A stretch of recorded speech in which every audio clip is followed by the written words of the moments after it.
राधे राधे आप सभी को। विजया एकादशी हर महीने में शुक्ल और कृष्ण पक्ष की 2 एकादशी होती है। फागुन की कृष्ण एकादशी का नाम विजया एकादशी है। एकादशी का व्रत सभी कठिनाइयों को दूर करता हुआ हमें भगवान विष्णु और लक्ष्मी जी का सानिध्य प्राप्त कराता है। हम सभी आज विजया एकादशी व्रत कथा का श्रवण करेंगे। चलिए शुरू करते हैं। युधिष्ठिर भगवान कृष्ण से बोले, फागुन कृष्ण एकादशी का क्या नाम है, सो कृपा करके मुझसे कहिए। श्री कृष्ण बोले, हे राजेंद्र, इसका नाम विजया है। यह व्रत करने वालों को सदा विजय देने वाली है।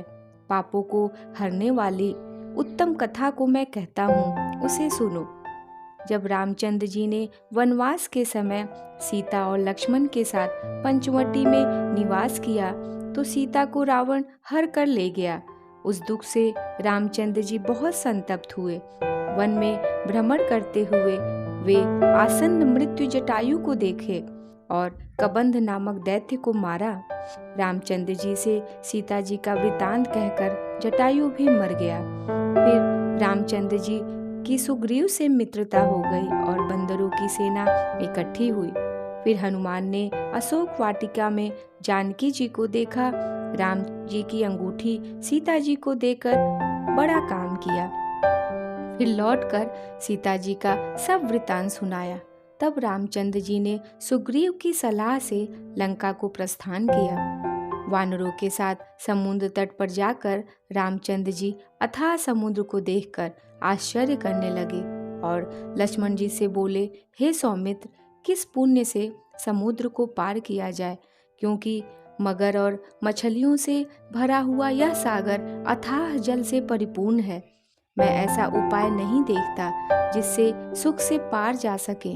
लक्ष्मण जी बोले, हे पुराण पुरुषोत्तम, आप आदि देव हैं।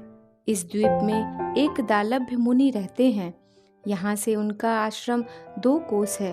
हे राजेंद्र, उन्हीं श्रेष्ठ ऋषि से पूछिए। लक्ष्मण जी के इस सुंदर वचन को सुनकर रामचंद्र जी एक दालभ्य मुनि के दर्शन के लिए गए। दूसरे विष्णु के समान बैठे हुए मुनि को रामचंद्र जी ने सिर से प्रणाम किया।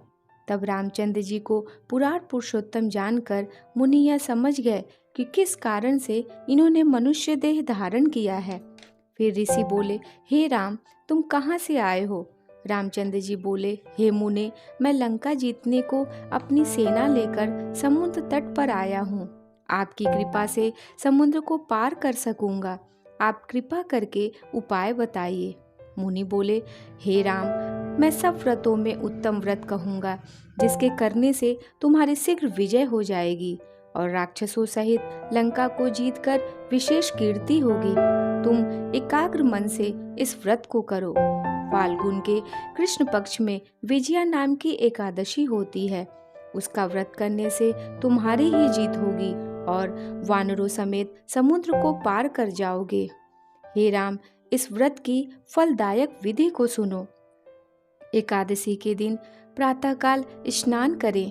कलश के ऊपर नारियल रखकर नारायण की मूर्ति का गंध, धूप, दीप, अनेक प्रकार की नैवेद्य और अनार से भक्तिभाव से पूजन करें और दिन को व्यतीत करें। मूर्ति के सम्मुख रात को जागरण करें। द्वादशी के दिन सूर्य उदय होने पर नदी, सरोवर अथवा जलाशय के पास उस कलश को जाकर विधि पूर्वक पूजन करें।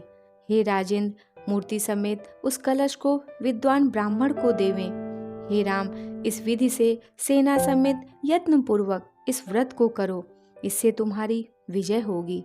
इस वचन को सुनकर रामचंद्र जी ने विधि पूर्वक इस व्रत को किया। इसके करने से रामचंद्र जी की विजय हो गई। हे राजन, इस विधि से जो मनुष्य इस व्रत को करेंगे उसकी इस लोक और परलोक में सदा विजय होगी। इस प्रकार एकादशी की कथा संपूर्ण हुई। आप सभी को राधे राधे।